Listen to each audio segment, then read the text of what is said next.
wabarakatuh. Selamat datang di video pembelajaran matematika mata kuliah Matematika Diskrit bersama saya Dwi Aryani Vinda Yuniarti. Materi yang akan kita pelajari pada kesempatan kali ini adalah induksi matematika, prinsip induksi matematika sederhana, dan induksi matematika yang dirampatkan. Selamat belajar. Oke, Assalamualaikum warahmatullahi wabarakatuh. Bertemu kembali dengan saya Dwi Aryani Vinda Yuniarti dalam video pembelajaran matematika mata kuliah Matematika Diskrit. Pada kesempatan kali ini kita akan belajar bersama terkait pengertian induksi matematika dan prinsip induksi sederhana dan dirampatkan. Apa saja yang akan kita pelajari pada pertemuan kali ini? Yang akan saya sampaikan pertama adalah tujuan pembelajaran, kedua kita akan brainstorming, ketiga materi, keempat kita akan latihan soal, dan yang kelima adalah tugas pertemuan ketujuh. Adapun tujuan pembelajaran pada pertemuan kita kali ini adalah yang pertama, mahasiswa mampu membuktikan suatu pernyataan menggunakan prinsip induksi sederhana. Dan yang kedua, mahasiswa mampu membuktikan suatu pernyataan menggunakan prinsip induksi yang dirampatkan. Oke, di sini ada satu buah video terkait dengan prinsip induksi. Kita coba ya play.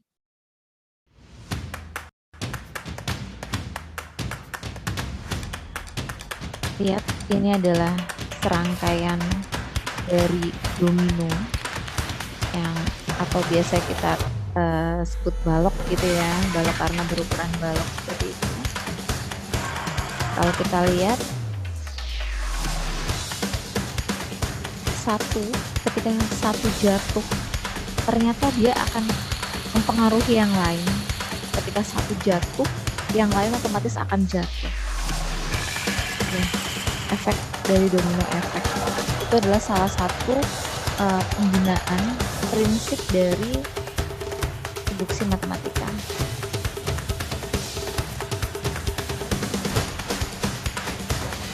Kita sudah menyusunnya, kita jatuhkan satu, ternyata semuanya jatuh.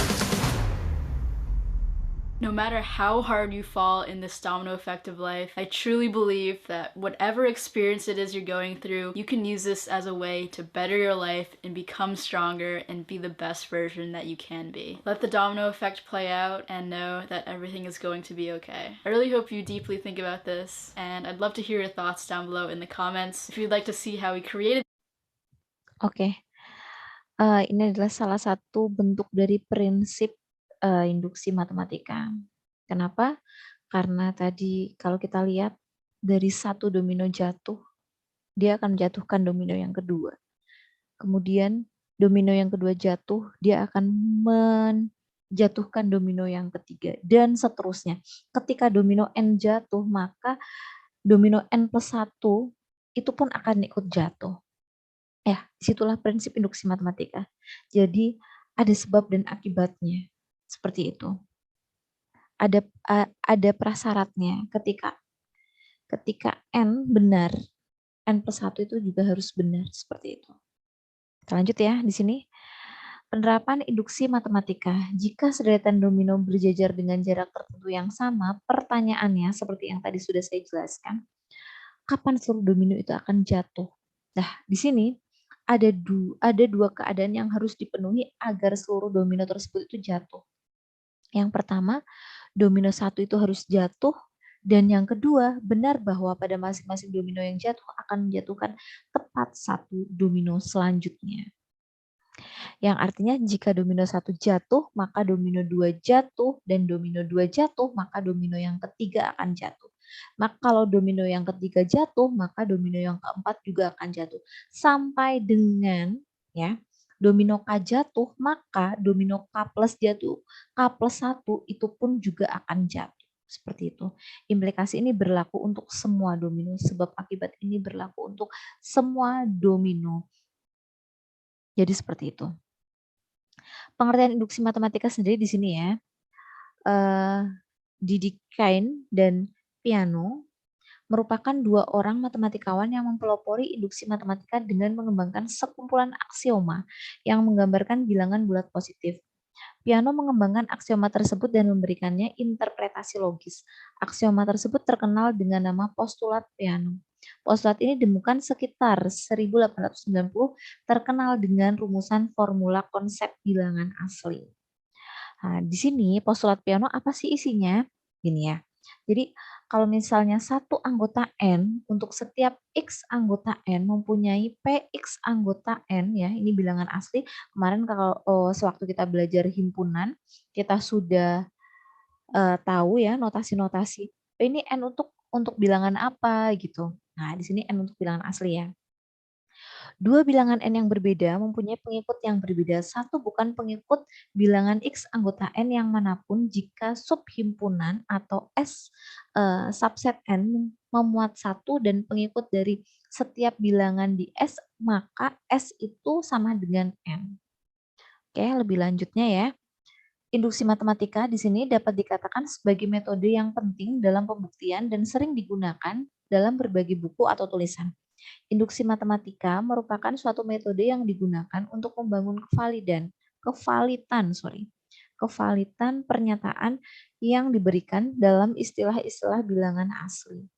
Jika diketahui seperti ini ya, bahwa bilangan asli N kita misalkan adalah 1, 2, 3, dan seterusnya, baik operasi bilangan pada penjumlahan dan perkalian dan arti suatu bilangan asli yang satu lebih kecil dari yang lain, maka ada suatu teorema, katakanlah di sini teorema 1.1, jika S adalah subset dari N dan jika S ya di sini adalah psi, maka terdapat suatu M anggota S sedemikian sehingga M anggota K untuk setiap K anggota S. Ini di sini. Kita coba ya buktikan. Prinsip induksi matematika misalnya S itu subset dari N, maka berlaku sifat-sifat 1 itu anggota S. Jika K anggota S, maka K plus 1 itu juga harus anggota S. Dan S itu sama dengan bilangan asli sendiri gitu.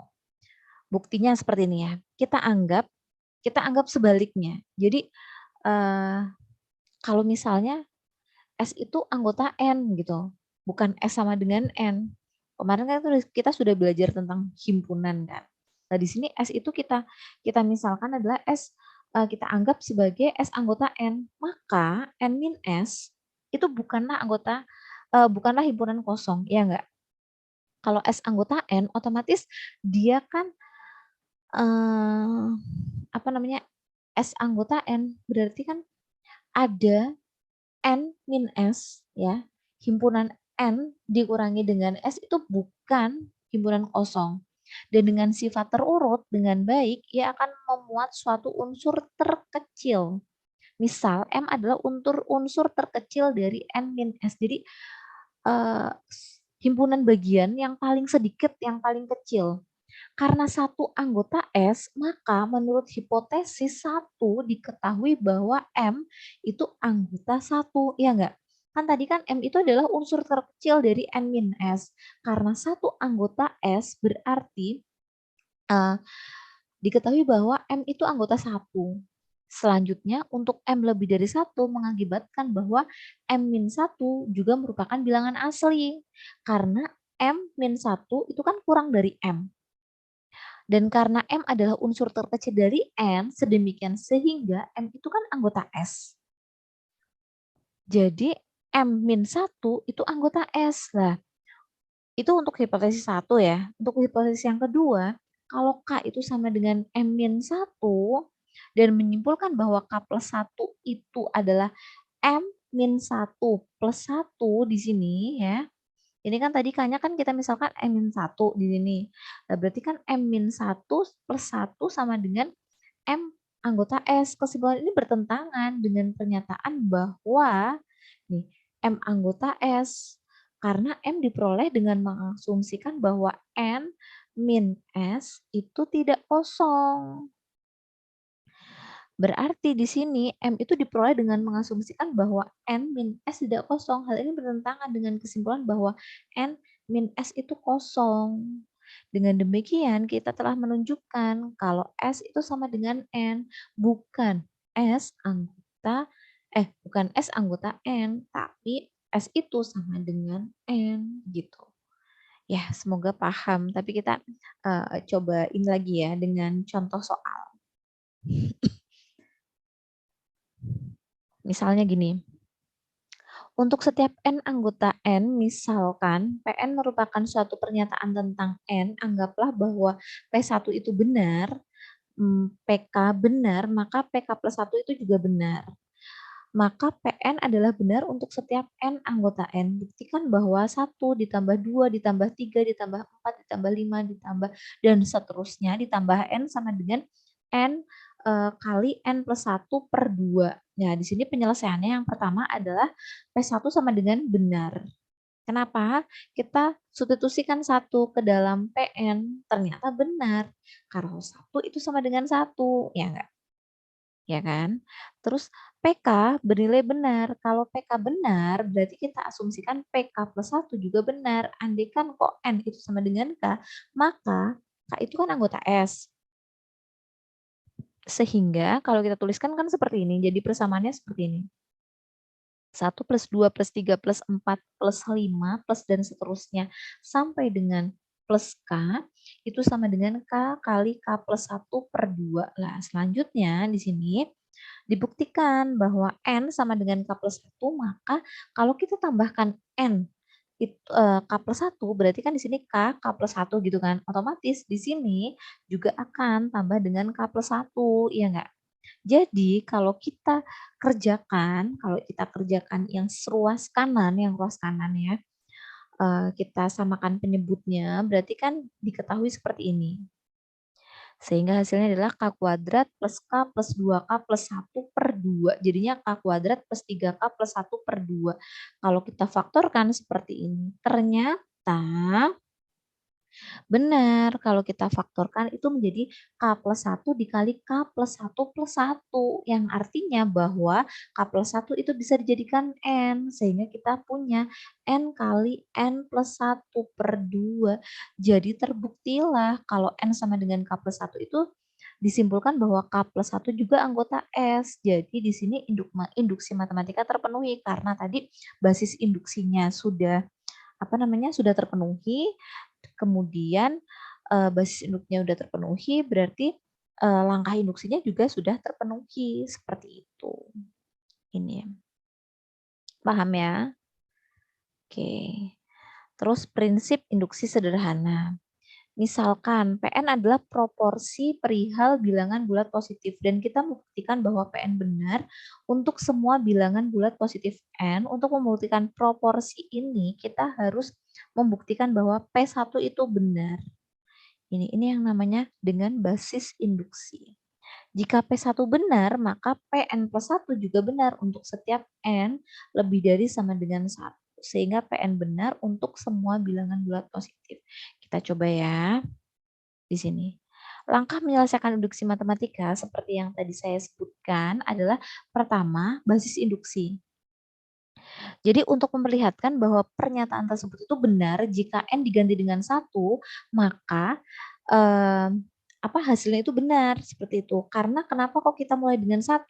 Karena bilangan bulat positif terkecil itu adalah 1. Terus yang kedua, kita namakan dengan langkah induksi. Induksinya gimana? Kita asumsikan dengan menyatakan bahwa PN itu benar. Kalau P1 dan PN benar, maka kita sudah dapat menunjukkan bahwa PN benar untuk semua bilangan bulat positif N. Sehingga yang harus kita tunjukkan adalah jika PN benar, maka PN plus 1 juga benar gitu. Untuk setiap bilangan bulat positif, cara penyelesaiannya dengan menunjukkan hipotesis PN benar, maka PN plus 1 juga harus benar. Hipotesis induksinya gini ya. Jadi pembuktian PN plus 1 bernilai benar. Contohnya, buktikan bahwa jumlah N buah bilangan ganjil positif pertama adalah N kuadrat. Nah, di sini basis induksinya. Tadi kita mulai dengan 1. Jadi kita coba N-nya sama dengan 1. Jumlah N bilangan ganjil positif pertama itu sama dengan 1. Adalah N kuadrat, itu sama dengan N kuadrat. Benar nggak? Ternyata benar. 1 kuadrat sama dengan 1. Benar. Lah, langkah induksinya berarti kita andaikan. Kalau 1 ditambah 3 ditambah 5 dan seterusnya yang namanya bilangan ganjil itu kan punya rumus ke N, yaitu 2N min 1. Itu sama dengan N kuadrat. Ini adalah benar. Kita asumsikan ini adalah benar. Kita andaikan benar. Berarti kalau PN itu benar, maka PN plus 1 itu juga benar. Ini N plus 1 ya. Benar. Sehingga bisa kita tuliskan ini ya. PN plus 1 berarti kan jadinya kayak gini nih. Ya enggak? Kalau PN plus 1 kan kalau N-nya itu N plus 1, kalau kita masukkan ke sini kan jadinya 2 kali N plus 1 gitu kan, min 1. Jadinya kan 2 plus 2N, 2N plus 2 min 1. Jadinya kan 2N plus 1 di sini. Ini adalah bilangan selanjutnya, N plus 1. Hasilnya adalah N plus 1 kuadrat. Kan harusnya gitu tuh, ya enggak? Nah, sekarang kita tuliskan seperti ini, terus kita asumsikan ini. Oh, kalau N plus 1 kuadrat, ini kan tadi katanya seperti ini. Itu kan ini ya, kan N kuadrat tuh. Terus yang ini kan 2N plus 1, 2N plus 1. Ternyata N kuadrat plus 2N plus 1, kalau kita jabarkan itu kan jadinya N kuadrat plus 2N plus 1.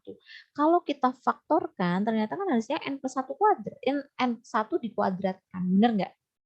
Nah, karena langkah basis dan induksinya sudah benar, maka jumlah N buah bilangan ganjil positif pertama adalah N kuadrat. Itu bernilai benar, terbukti gitu. Jadi intinya kita harus bisa membuktikan basis induksinya itu benar, kemudian langkah induksinya juga harus benar. Langkah induksi itu terdiri dari PN benar. Kalau PN benar, maka PN plus 1 itu benar gitu ya. Oke, kita lanjut lagi. Lanjut ke induksi matematika yang dirampatkan. Nah, pada induksi matematika sederhana, langkah dasar itu selalu menggunakan dengan N sama dengan 1. Apakah untuk langkah dasar itu selalu harus menggunakan N sama dengan 1? Nah, di sini jawabannya adalah ya tergantung. Tergantung apa? Tergantung pada pernyataan yang akan kita buktikan. Jika pernyataan yang akan kita buktikan itu berlaku untuk semua bilangan asli, maka bilangan asli itu kan yang paling kecil adalah 1. Jadi, basis induksinya harus dimulai dari 1. Tapi, ada kalanya suatu pernyataan itu tidak tidak berlaku untuk semua bilangan asli N, tapi dia ada batasnya gitu. Nah, yang menjadi batas bawahnya itu misalkan nilai terkecil itu adalah N0. Dengan N0 bilangan bulat. Maka langkahnya adalah buktikan bahwa PN0 itu adalah benar. Itu basis induksinya. Jadi basis induksi yang tadinya sama dengan 1, P1, itu diganti dengan P yang paling kecil. Kita namakan dengan P0. Kemudian selanjutnya adalah kita misalkan PK benar, di mana K itu sendiri adalah lebih dari N0. Jadi K itu lebih dari yang tadi, yang yang paling sedikit, 1. Nah, kalau sudah benar, kita asumsikan itu benar, maka buktikan bahwa PK plus 1 itu juga benar. Itu langkah induksi, gitu. Contohnya ya, misalnya, buktikan bahwa N kuadrat lebih dari sama dengan 2N plus 7 untuk setiap bilangan asli N lebih dari sama dengan 4. Kalau kita tahu di sini, ternyata batas terkecilnya atau nilai terkecilnya bukan 1 lagi kan, tapi berapa? Iya, ini adalah 4. Dalam kasus ini kita gunakan induksi yang dirampatkan dengan apa? Dengan PN adalah ini. Pertidaksamaan ini, N kuadrat lebih dari sama dengan 2N plus 7. Akan dibuktikan bahwa PN benar untuk setiap bilangan asli N dengan N lebih dari sama dengan 4. Basis induksinya akan dibuktikan kebenaran P4. P4 kita substitusikan, kan di sini 4 kuadrat lebih dari sama dengan 2 kali 4 ditambah 7 kan. Lah ternyata 16 lebih dari sama dengan 15. Benar, ya enggak? Nah, kalau basis induksinya udah terbukti benar, sekarang kita masuk ke langkah induksi. Langkah induksi itu yang gimana? Kita misalkan PK itu benar untuk K lebih dari sama dengan 4. Nah, PK itu kan di sini K kuadrat lebih dari sama dengan 2K plus 7 kan. Lah, untuk K lebih dari sama dengan 4 di sini. Kalau kita tambahkan kedua ruas dengan 2K plus 1, ya, dengan 2K plus 1 di sini, 2K plus 1, maka akan diperoleh, berarti kan di sini K kuadrat plus 2K plus 1 yang sebelah sini. Kalau ditambahkan dengan 2K plus 1 itu kan hasilnya berarti 4K plus 8 kan. Kalau kita sederhanakan itu jadinya kan K plus 1 dikuadratkan lebih dari sama dengan 2 kali. Lah di sini gimana caranya 4K plus 8 itu harus memuat K plus 1. Ya, itu harus kita pikirkan gimana caranya ya. Kok bisa 4K plus 8 itu biar jadi 2K plus 1. Ada 2K plus 1-nya. Gimana caranya? Nah, ini kan udah pas ya. K plus 1 dikuadratkan tuh. Nah, di sini 2K plus 1 ternyata di sini plus 14. Akan dibuktikan di sini kalau PK plus 1 adalah ini kan. Ini kan K plus 1. Ini 2 kali K plus 1 kan di sini aslinya kan plus 7 kan. Lah, di sini nih dilihat 7, ini 7 sama-sama kan? Ini sama-sama K plus 1. Kok ini 7, ini 7, ini 14. Nah, karena ini pada hipotesis kita misalkan benar, maka ini benar juga. Karena 14 itu lebih dari 7, sehingga benar bahwa untuk setiap bilangan asli N itu lebih dari sama dengan 4.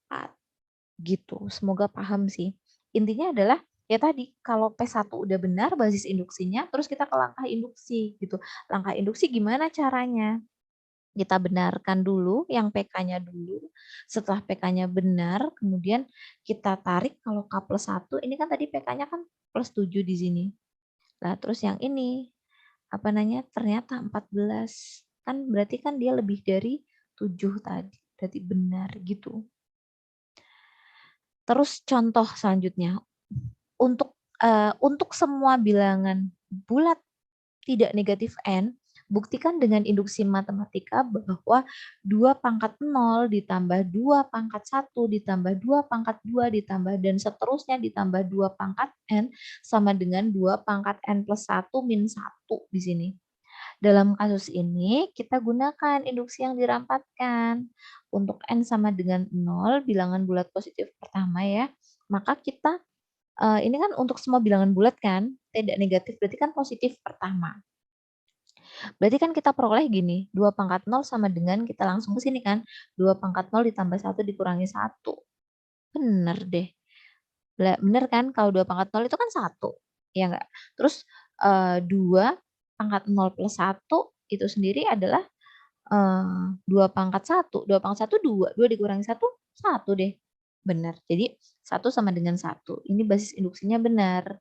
Terus kita ke langkah induksi. Andaikan bahwa untuk semua bilangan bulat tidak negatif N, ya, kita misalkan adalah benar, berarti kalau kita misalkan ini adalah benar, berarti kan kita harus menunjukkan kalau N plus 1 juga benar. Berarti kita tambahkan di sini 2 pangkat N plus 1, di sini juga 2 pangkat N plus 1 plus 1. N-nya diganti dengan N plus 1 gitu. Ini juga harus benar. Berarti kita substitusikan seperti ini.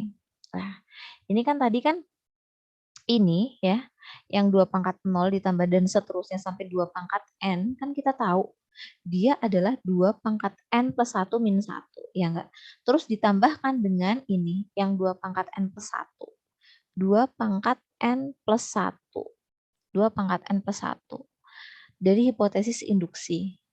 Nah, berarti di sini ya, 2 pangkat N plus 1, ini kan ditambah dengan 2 pangkat N plus 1, berarti kan hasilnya 2 kali 2 pangkat N plus 1 kan di sini kan, min 1. Ini kita lagi pembuktian ruas kiri ya.